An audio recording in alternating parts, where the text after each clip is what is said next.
Good afternoon, everybody. Welcome to the afternoon SETA event, which is organized by, in cooperation with two entities at George Mason University, Vural Center for Global Islamic Studies and Center for Global Studies.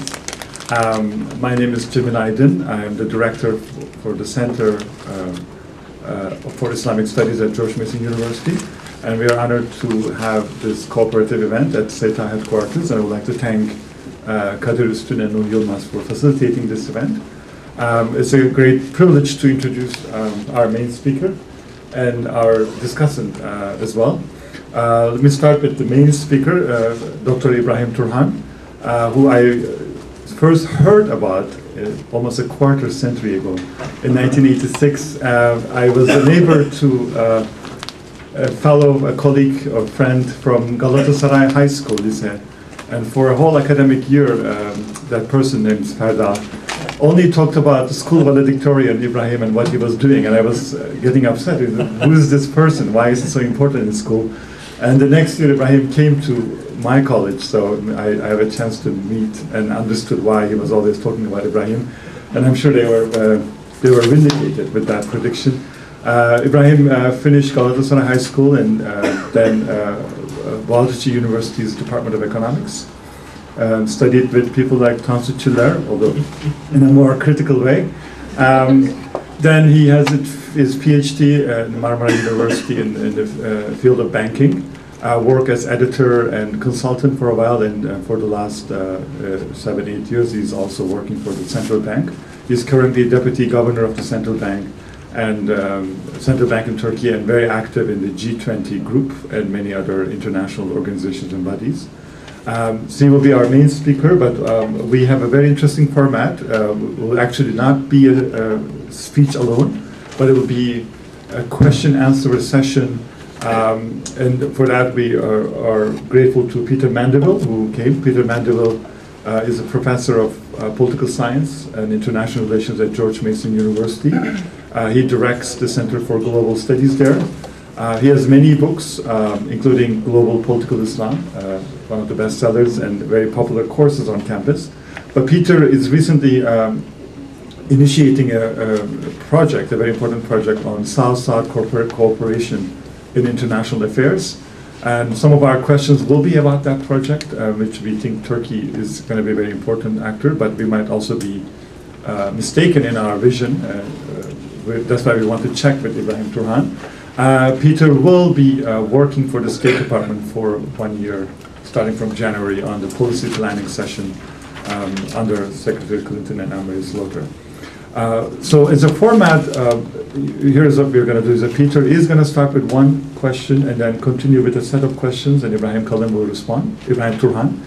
And then we will have an open discussion session afterwards. Peter? Great, wonderful. Thank you very much, Cemil, for that kind introduction. Let me apologize in advance for the quality of my voice. I'm just getting over a cold, and this is the rough part at the end that you're unfortunately hearing. I'm grateful for the opportunity to be with you today and to share the platform with my good colleague Cemil Aydin and most particularly with a new friend, Dr. Ibrahim Turhan. We had hoped to have had the opportunity to meet and do this session earlier this year, but as usual, schedules have a habit of getting in the way. Thankfully, there was a second opportunity now this fall. I have actually a series of 4 questions that I wanted to pose to our guest this afternoon. As Cemil mentioned, we're going to open with an initial question that will provide Dr. Turhan with the opportunity to address the central topic around which this event was framed today, that being the topic of the growing centrality of the G20. So we'll start there, and after his remarks, I'll pose a series of follow-on questions. So first of all, it's impossible not to notice that the significance, the centrality, the importance of the G20 to the future of the world economy seems to be more relevant every day going forward. Certainly, as I even informally observe the machinery of the United States government and the State Department more particularly, the G20 seems to be falling into some role within every single corner of that building. And so I'd like to ask you to talk a little bit about the G20 viewed from the Turkish perspective. How does Turkey view the G20 as an entity, and more specifically, how would you characterize Turkey's role within the G20 itself? Thank you. Okay, thank you. Well, first, let me thank to SETA and George Mason University for inviting me. It has become a tradition for me. Whenever I visit DC, I have this very lovely opportunity to speak here in SETA. But this time, of course, I'm more pleased because not only I find the opportunity of sharing my humble views with such a distinguished audience and panel, but also to sit side by side with Cemil, a very close friend of mine.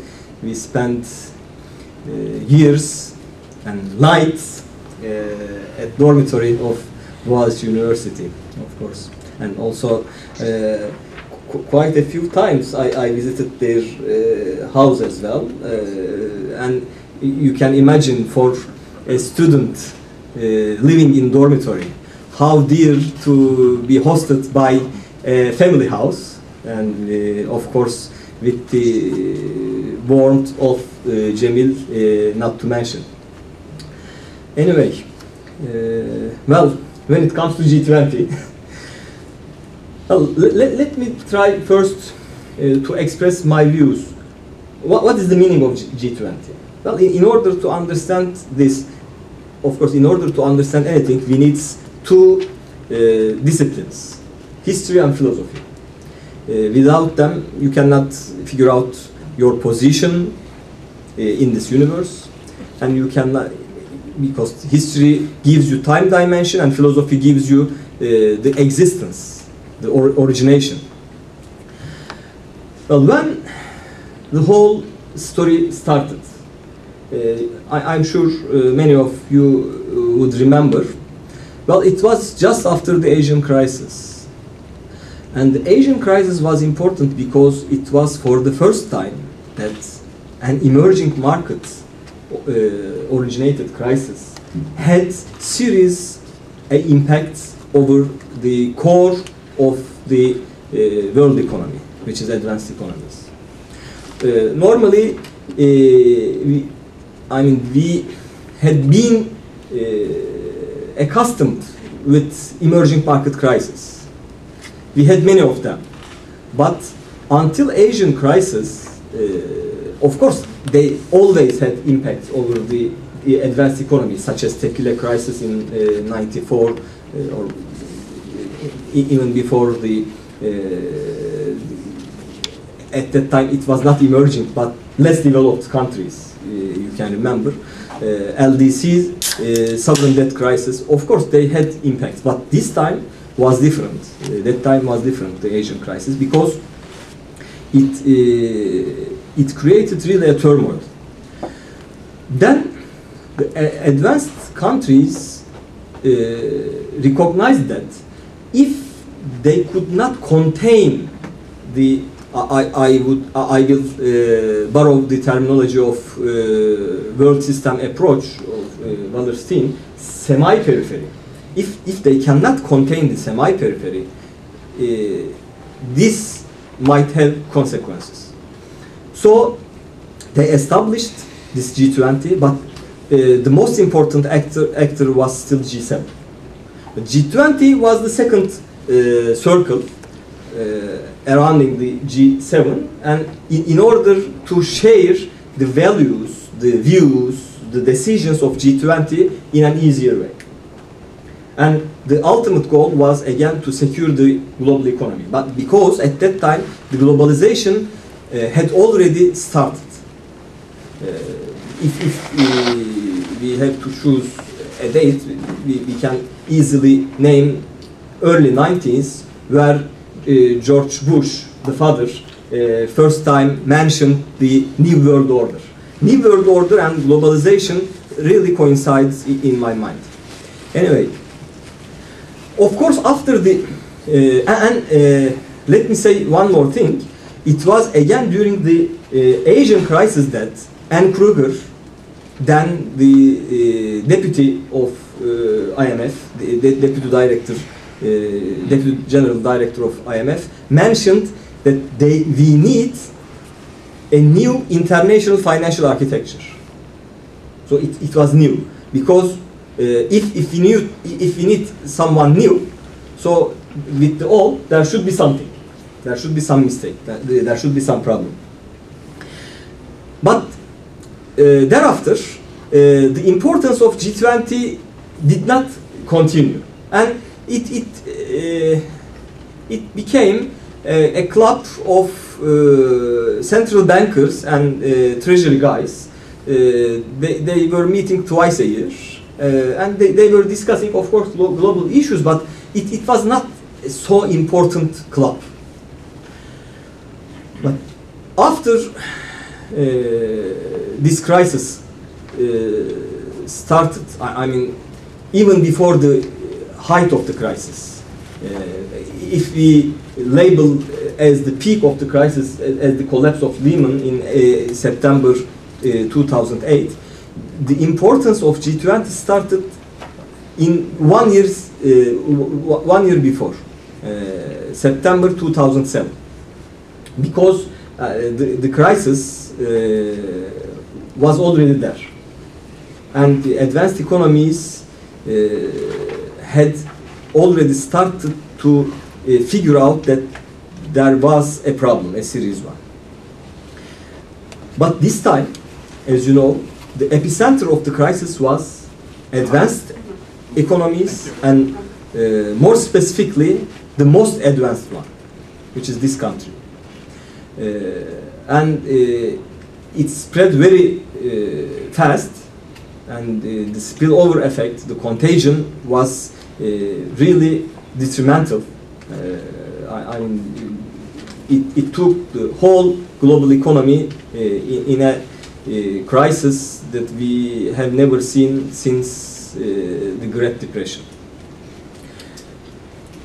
And we reinvented the G20. But this time, the situation was quite different, because this time the main goal was not to contain the semi-periphery under control, but rather to share the burden and responsibilities. Because this was, and if we can define the Asian crisis as the early shock of the globalization crisis, this was the real crisis of the globalization.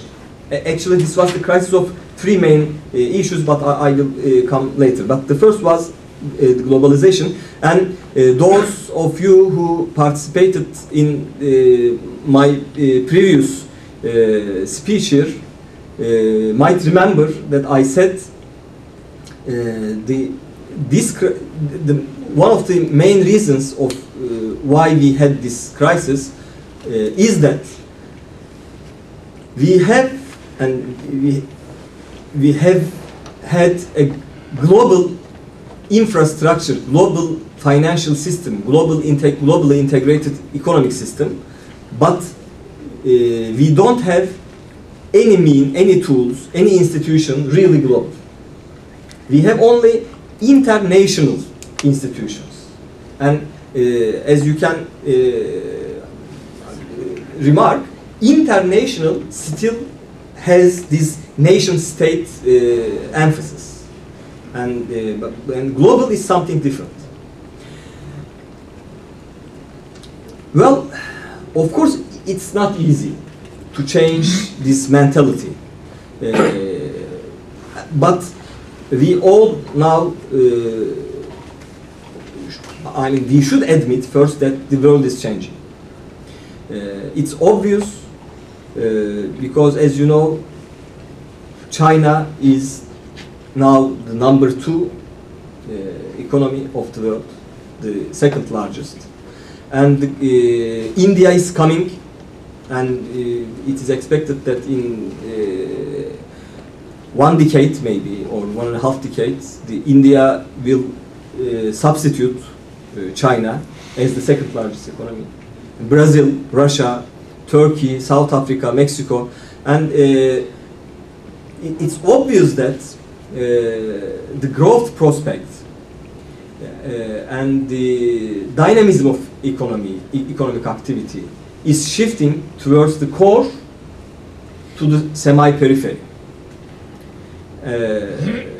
And of course, if we don't have a legitimate platform, a legitimate gathering to address these issues, this change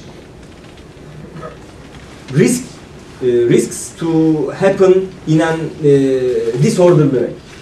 And it will be really problematic, not only because it will cause a lot of turmoils, a lot of tension, etc., but also it may really cause conflicts as well. So the main, in my opinion, role of G20, although it seems that the main goal of G20 is to solve this global crisis, but behind this, I said I will use some philosophy. Behind this, this is supposed to function as a surface plane, as a table where we will discuss this shift of power, this rotation of economic weight. And if we can do it in an appropriate way, in a peaceful way, with a coordination approach, of course, this will be Pareto optimal for all of us, because otherwise the only option is to have the result by conflict, and which will be total disaster. So when it comes to Turkey's role and Turkey's approach to G20, well, of course, as you know, Turkey is now the 17th largest economy. It will be the 16th next year. I mean, yes. Most probably, but not yet. I mean, not officially yet. And when you look at Turkey, Turkey is really unique in many aspects, because of course it's an emerging market. In this sense, you may describe Turkey as a member of the South, but yet if you look to all memberships or all participation of Turkey, it rather belongs to North. I mean, most stereotyping of this is the NATO, North Atlantic organization, North Atlantic Treaty. Sorry. Second, when you look to the culture, tradition, population of the country, well, you would easily categorize Turkey as East. But for example, when you look again to the orientation of the country, for example, the membership of European Union, membership, I'm saying that candidate country and negotiations are still taking place, of course, but I mean the main orientation of the country is towards the full membership of the European Union, which is definitely West. And when you look at the political structure or any institutional characteristic of the country, you can very clearly categorize Turkey as West. So Turkey is the only country who is south and east, but having so close links and strategic relations with west and north, as far as I know. Of course, it's my personal observation.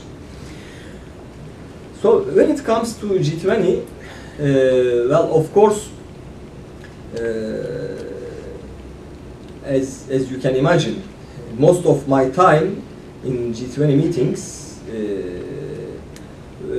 well, I try to explain how well Turkey stood during this crisis, why this time we could do this, and what are the secrets of this recipe, and how can we share our experiences in this sense with the rest of the world, of course. And as you know, the latest data suggests that Turkey is growing at a pace of 11% for the first half of this year, and in this sense, it's number one. Turkey even surpassed China in terms of growth rate. And when you look at the financial system, it's very sound and healthy, no problem at all. When you look, for example, the main characteristics of demography, it still offers a window of opportunity, so on and so forth. So, of course, Turkey is a very important element, member of G20, and we are trying our best to contribute to the discussions taking place in this club.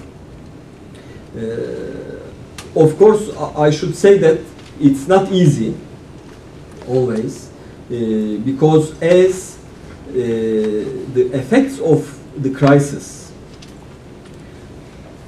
are getting less and less,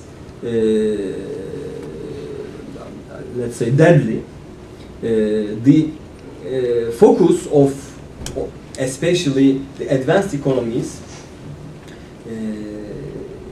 has started to move towards their own position within G20, rather than to concentrate on how to build a new global system, how to build a new global world. And there are some risks in front of us. And I will conclude my answer by this. Let me put in this way. For emerging markets, first, as you know, there is a growth differential between advanced and developing economies. And obviously it will continue like this for a foreseeable future. Of course, this is going to change the portfolio choice of investors. And on top of it, there is an interest rate differential as well. It's mainly because of the zero-bound monetary policy which is seen as a must for the advanced economies. And it seems that this zero-rate policy will remain for a while. So, if combined with the growth differential, it causes the capital flows to,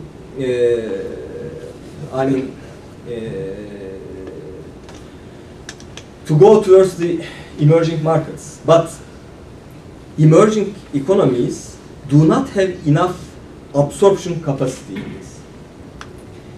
That's why there is a serious risk of having asset bubbles in emerging economies in the period ahead. Second, these capital inflows also lead to an appreciation trend for emerging markets currencies. And there is already an appreciation trend which is secular, idiosyncratic, not related with this capital movement, which comes from this catch-up process, the convergence. But in addition to this, the capital outflows amplifies, and actually this has some adverse effects. First, the domestic monetary policy becomes ineffective and very costly to emerging markets.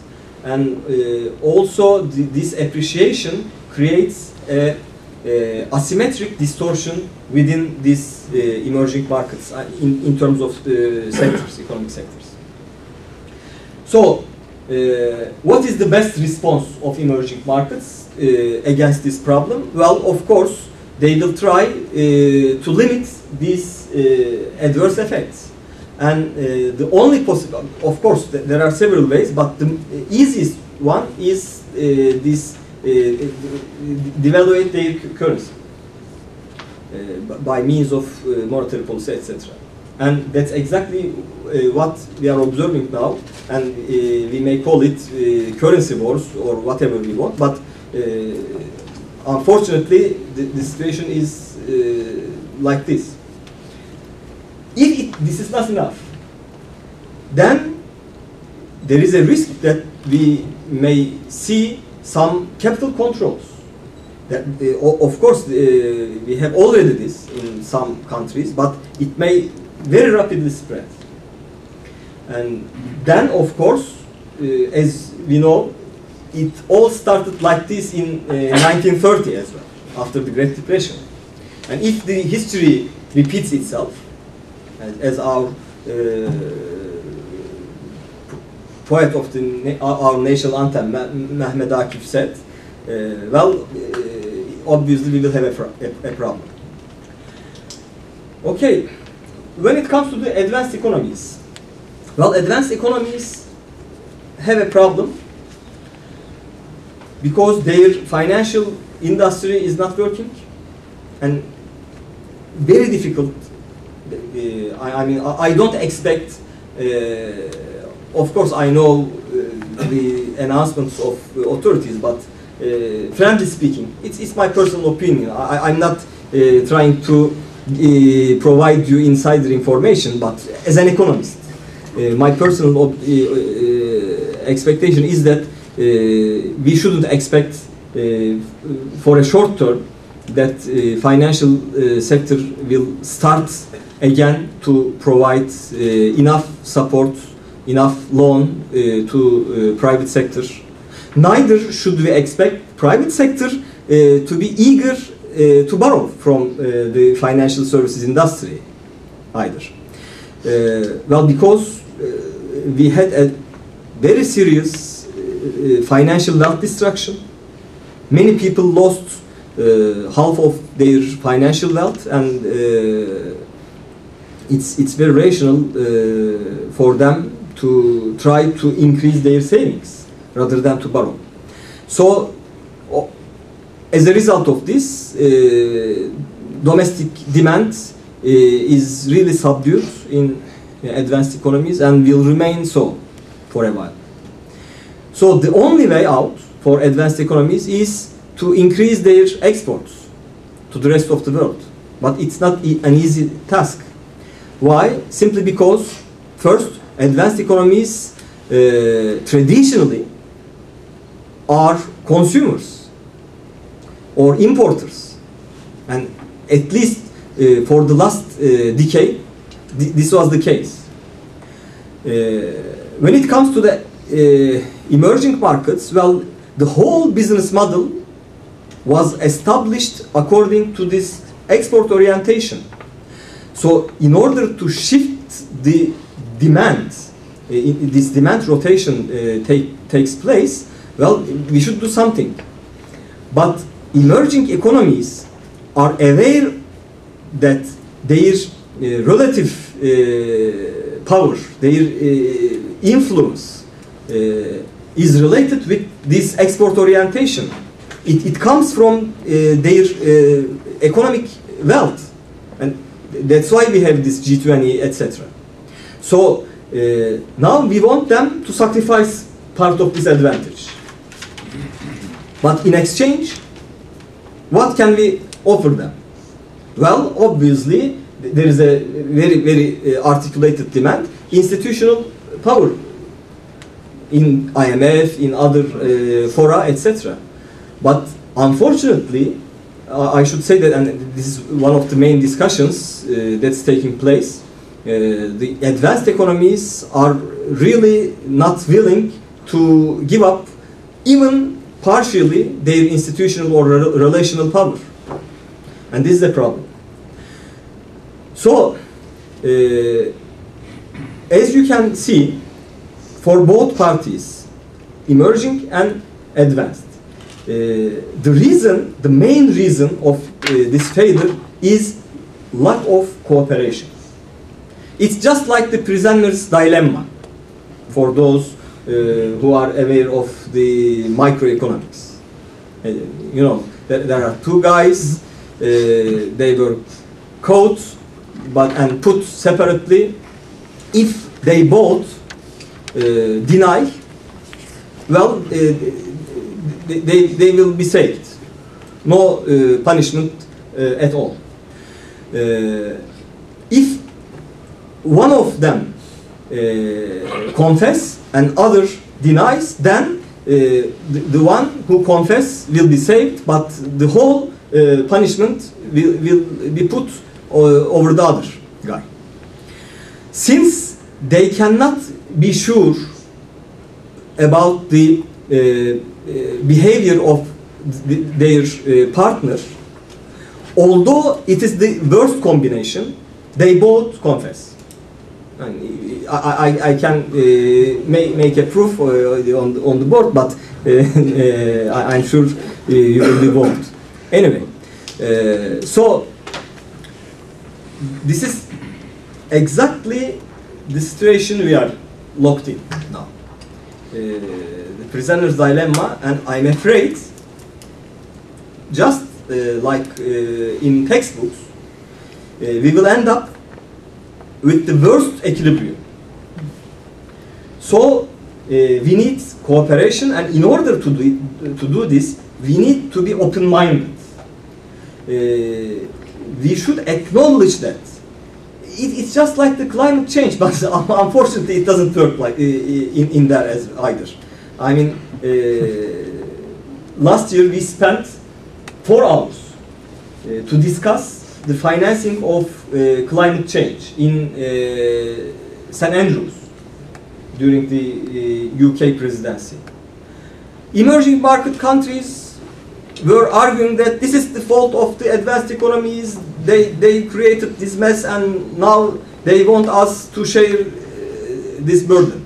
Advanced economies are saying that, look, of course we have some responsibilities, but actually, for the time being, you are polluting the world.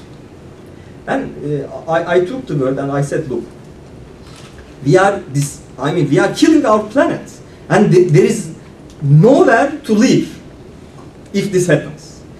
And the time is 5 to midnight. We have very, very short time, because after a certain limit, it will just like Rubicon. If we pass this limit, it will not be. It will be irreversible. So, why we are trying to blame somebody? Why we are trying to figure out the responsible of this? This is the only planet we live on. So, but unfortunately, I was the lonely person in this room, but we couldn't get any agreement at all. I am afraid if this is the case for this as well, of course, the world will not be a very lovely place to live, and but I am an optimistic, and it's very rare for a central banker, but yet I do believe that human beings have the mental ability and capacity, not necessarily politicians, but rest of us, to behave in an appropriate way, to find a solution in a cooperative and coordinated way. Peter, this is a good interaction for the rest of the questions. Yes, good. Thank you very much, Dr. Turhan. in my capacity as discussant, I have 3 formal questions to pose to you, and there's a 4th that occurred to me as you spoke, but I'll try to weave it into one of the other 3. So first, it can't possibly escape one's notice for anyone who's been watching that the geography of Turkey's investment and commercial ties has been diversifying enormously of late. Turkey today has significant economic connections with China, India, Brazil, that is, all of the well-recognized emerging economy nations, as well as thickening ties with regions such as Africa and the Middle East. Could I invite you to talk a little bit about whether and how these linkages tell us something broader about how Turkey sees itself and its role in the world, particularly in a context in which there's been a lot of discussion about Turkish foreign policy in recent months, some of which, from the vantage point of Washington, D.C., has been viewed with some concern. But we tend to hear less about what Turkey's geo-economic posture might tell us about the overall orientation of Turkey. Second, if you want, because I cannot keep in my mind, it's really about my capacity. Well, it's all started by economic reasons. As you may be aware, almost 2/3 of Turkish foreign trade was with the European Union and specifically with Western European countries. And during this crisis, the demand in this region declined very sharply. And that's why Turkey suffered from a negative growth last year. And once Turkish exporters remarked this situation, they have very successfully differentiated their export markets. And one of the reasons why they could do this is that the flexibility of Turkish business model. It's a byproduct of a series of continuous crises in the past. You know, we have a saying in Turkish: out of each evil comes a good. Her şerden bir hayır doğar. Well, this is just like this, and obviously Turkish exporters start to sell their merchandise, their goods, first to North Africa, then to Gulf region, then they expanded their African market towards to the Central Africa, and then they discovered the Latin America. For example, let me give you a figure. One of the main markets for Turkish electrical and electronical appliances producers, exporters, is now Peru and Chile. When I say this, I mean the refrigerators, televisions, etc. We are exporting many of them to Chile and Peru. And also, now we are trying to increase our foreign trade with Asia, especially China and India, but I should say that this is just started with them. Well, of course, the foreign policy has created a kind of synergy with this new, how to say, orientation of Turkish business community. Normally speaking, according to the United Nations Conference for Trade and Development, almost 30% of world land trade, foreign trade, happens with the neighbor countries. You sell and buy to and from your neighbors. But for Turkey, this number was a mere 8% before. Why? Again, if I am not wrong, I first mentioned this in SETA, but not in this room. No, it was not SETA, it was in TUSCO. Sorry. My apologies. Well, until this government, we were surrounded by enemies. Greece, number one enemy. And we have a blood between Greece and Turkey. Russia, well, as far as I remember from my primary school textbooks, their main goal is to go south down to the hot waters. Armenia, not to mention, you know. Iran, those guys are trying to export their regime to Turkey. Iraq, well, you know, the Kurds, and according to Mahmoud Esad Bozkurt. No, I will not quote. I will not quote from him. God forbid. And Syria, in 1999, the chief of commander, chief of army staff, almost declared war against Syria.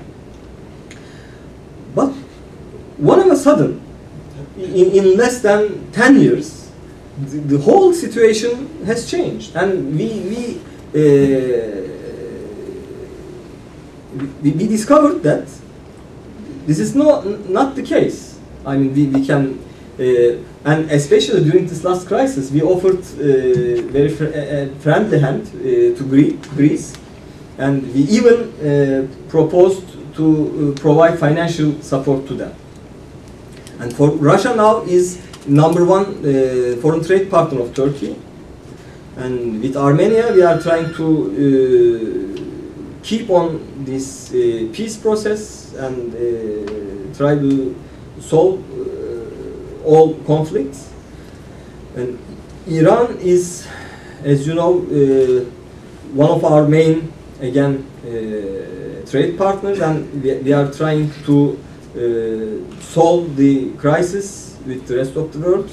And in Iraq, Turkey is the only country who can talk to all parties, Kurds, Sunnis, Shiis, etc. And with Syria, they are almost ready to become a federation with Turkey. So,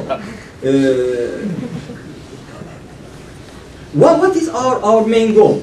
Well, I said this many times.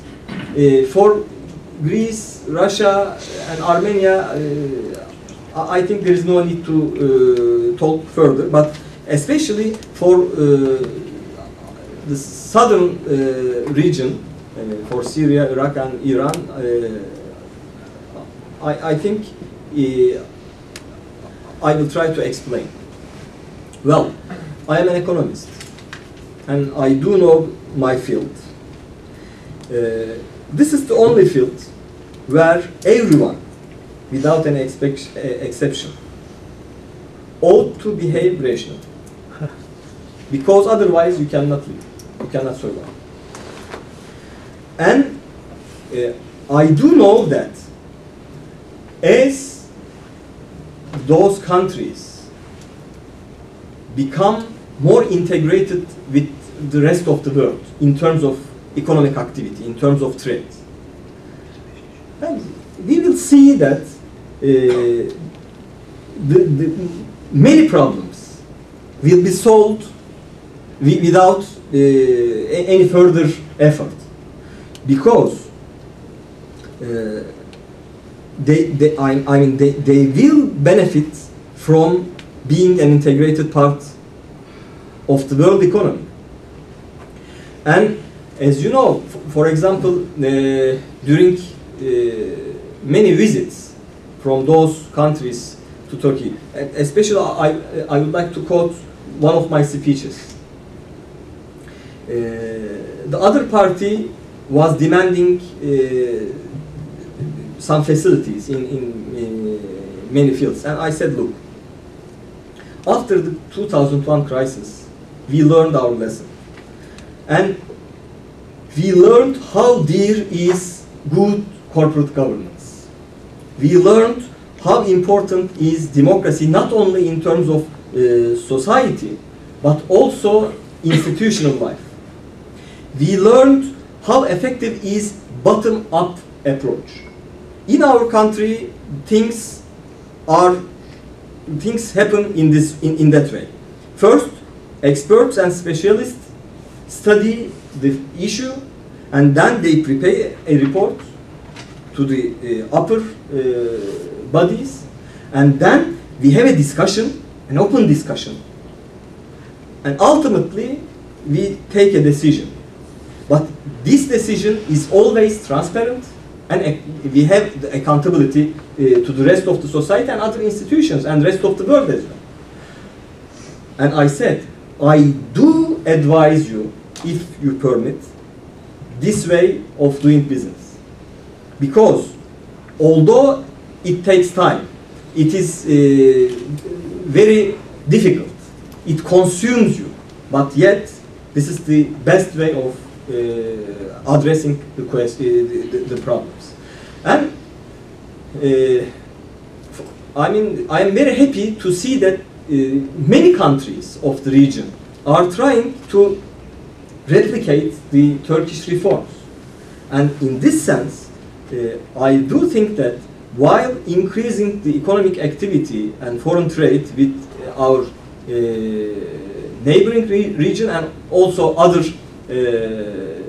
new trade partners, not only we will increase the wealth and prosperity of our nations, but also Turkey may provide as a role model, as a success story, and I think it will decrease many tensions.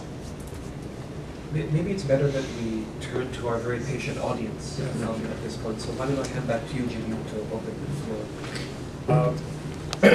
Okay, the floor is open and we can ask questions, but I will insert my question a little bit later. There are more questions coming after, but this is a good way to go.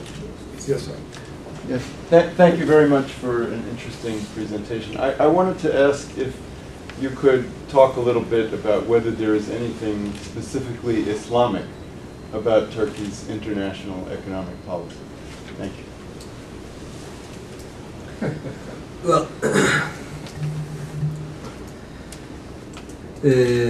Well, I had my high school education, as Cemil mentioned, in Galatasaray, Lycée de Galatasaray, where the mean of education was French. And I wrote many French authors.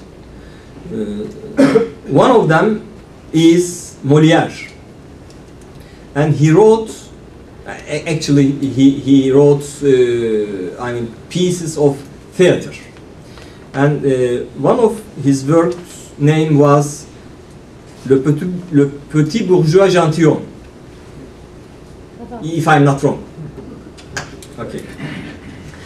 There was a guy who gets all of a sudden very rich, and but of course, I mean, he lacks of culture, civilization, etc. And he needs to be educated, and he hires many teachers, special teachers for himself. And the literature teacher comes and starts to teach him about the prose and poem. And he cannot understand the prose. And he asks, well, when I say to my, how to say, servant, please bring my robe de chambre and my slippers. Is this prose? And teacher replies, yes, it is. He said, oh la la, what a pity. For many years, I have been speaking prose, not being aware of it. Well, Islamic is like this. It is not something separate from the human life. There are certain limits, certain restrictions. But for example, I will give you an example from food. We can eat anything but pork. So if we eat beef, is it an Islamic alimentation, Islamic nutrition? Yes, it is. But I mean, I wouldn't call it Islamic. And it is exactly the case, in my opinion, in economics as well. Of course, there are certain institutions in Turkey which are making their business according to the rules of Islam. And there are several business corporations, especially in Anatolia. Those people are very keen in following the principles of Islam, but at the same time they are engaging business with European companies. So they are very open-minded, and they don't hesitate to follow the best practices, but yet they keep to be religious. And my observation is that this class is supporting, for example, the existing government. This is the middle class, typical middle class, who doesn't want any volatility, any disturbance, any problems, any tension, any crisis, but they want to keep their identity, traditional identity, but at the same time to grow up. And I guess this is a very healthy and successful combination. For example, as far as I can follow from the media, very recently there is a plan to bring Afghan students into Turkey to have their religious education in Turkey. Well, I am sure once they see Turkey, how successful, how open, but at the same time you can practice your religion, I'm sure their attitude, their behavior will definitely change. And I guess it's for the good of the whole international community, West, East, South, now North, and especially for international peace and prosperity. Yes, sir. No, this person, next, yes. Thank you again for all of these remarks. My question is this. Of course, the issue of valuation of currency has exploded on the world stage. It's what's going to be keeping all of you very busy talking here. And it's very interesting how in the United States that subject has moved so quickly from where it was so quietly being sort of handled diplomatically by our Treasury Department to now it's sort of very different story. The relationship, the economic, financial, commercial, trade, investment relationship the United States has with China is very different than that which Turkey has with China. But I wonder if you could characterize a little bit about the relationship that Turkey has with China and whether some of the concerns that are very apparent now in Washington are concerns that are shared in Ankara. And the last piece of the question is there scope for collaboration, say, between Washington and Ankara and many other countries in trying to move these countries whose currencies are obviously being, in my view, manipulated back into a situation where they will not? Well, thank you for this question. Well, it seems that you know more than I do. Well, of course, it's not so easy. I wish it was, because we have been suffering from this undervalued Chinese renminbi for many years. Now, Turkey is not an exception. like many other countries, our markets have been invaded by Chinese products, low quality but very cheap. And of course, part of the question is related with this foreign exchange regime. But more important, in my opinion, is that we are, as the global community, facing with the fact of reality that the second largest economy, the largest populated country, is not a democracy. Is a closed, authoritarian, totalitarian country. Of course, under such a circumstance, it is not easy to forecast about the future of relation of any country with China. But yet, I will try my best. Well, first, it is not realistic to expect from China to let their currency appreciate significantly in the near future. This will not happen.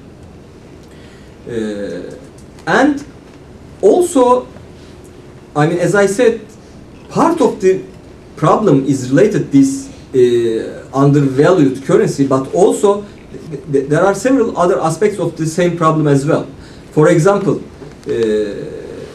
even if China lets its currency to appreciate, I will try to draw some similarities between the Japanese case in early 80s. As you may remember, the Plaza Agreement. Japan accepted the proposal, the plan, and they let their currency to appreciate. And as a result, the current account surplus of Japan with the United States went up from 1.7% to 2% of the Japanese GDP. And an adverse effect, the inflation rate increased in the world because Japanese products became more expensive. And when it comes to China, well, as you know, in China, the average wage of a worker is less than $100. And they have 250 million additional workers waiting in rural sector, and they can easily move them to the industry or services. And as far as I know, each year the number of workers moving from agriculture to the industry is around 20 million, which is equal to the whole working force of Turkey, labor force of Turkey. So you cannot change this unless you change the whole social and political system in China. So, although we can force China to follow a more rational foreign exchange rate, but of course, when I tried to say, in exchange, we should give something to China. But for the time being, at least my observation is that the advanced world is not ready for this trade. So they want to get something from China without giving in exchange, without paying a price. Then, although I am optimistic in this case, I wouldn't say that in a foreseeable future we will be able to solve this problem unless, of course, the attitudes, the positions change. I will get to the third question. Fourth is me, and then we can move to it. Yes. I have a question, but first an observation. You made an impassioned plea for rational action on the part of agents. You made that shortly after you demonstrated to us that in Prisoner's Dilemma, rationality produces the worst possible result. Yes. So let me turn to that prisoner's dilemma. We have pointed out a prisoner's dilemma between the developed countries and the developing countries. Yes. Do you have specific policies that you would recommend, say, both to Turkey and also for us to lobby our representatives for the United States to carry out, that would break this prisoner's dilemma and help to bring us out of this trap we're in? Yes. Again, it's a very tough question. Well, as you know, the most important and valuable contribution of Adam Smith to our understanding of economics was the following. Until then, the common sense was saying that if you behave in virtue, you will have virtue. If you behave in an immoral way, you will have immorality. But for the first time, as far as I know in the history, Adam Smith argued that out of individual selfishness, in a sense immorality, you can have, and you will have, not can, you will have definitely a collective virtue of welfare. And we established our economic systems based on this principle. The key word of our economic success is competition. Because competition brings innovation, competition brings efficiency, competition brings productivity. And in order to sustain the continuous growth, we need